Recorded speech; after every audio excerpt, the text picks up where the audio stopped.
you've got the other part of you, the other part of your mind that is clinging to what is the known, what is familiar to you, right? And that's what is creating the internal conflict. You know, when you're trying to step away from any habit, especially something that involves a drug like alcohol, you're always going to come up with a lot of natural resistance and a lot of internal resistance to what you're trying to do.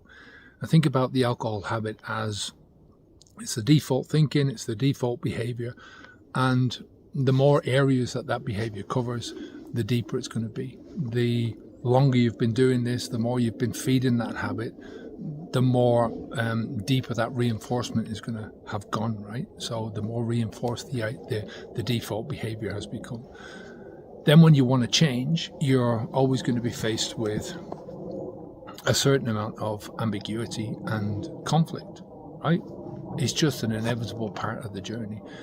And the part of you that wants to change, that is usually driven by a kind of a recognition that the change is going to lead you to better outcomes in life, right? Whether that's improved health, you've got greater satisfaction in the things that you're doing, or greater satisfaction in your job, or greater satisfaction in your relationships, achievements of things, getting to personal goals, all that kind of stuff. However, you've got the other part of you, the other part of your mind that is clinging to what is the known, what is familiar to you, right? And that's what is creating the internal conflict. You know, that all that familiar and all that known that's your comfort zone. That's the area where you're most comfortable.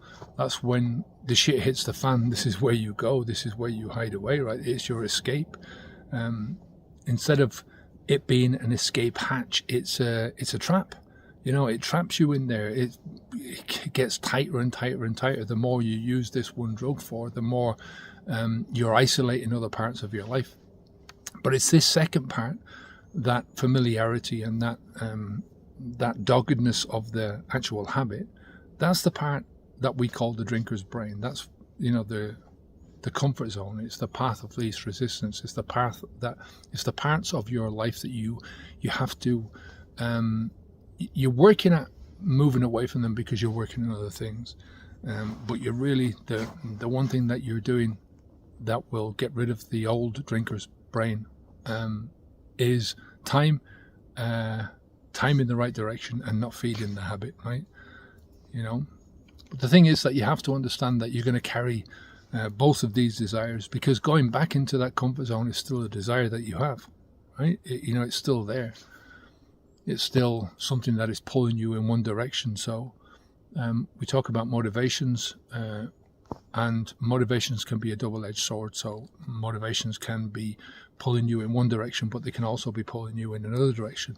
And this is what we're talking about in terms of desires, so that you've got a desire that's pulling you one way and a desire that's pulling you in another way. And you have to accept that both of these desires are going to be part of your pathway, at least in the short term. There's going to be internal conflict because of the desires that you have. These twin desires are competing with each other. But think about it from the perspective of the desire that you feed is the desire that's going to win the conflict. All right? Take care. habitsv2.com. Bye now.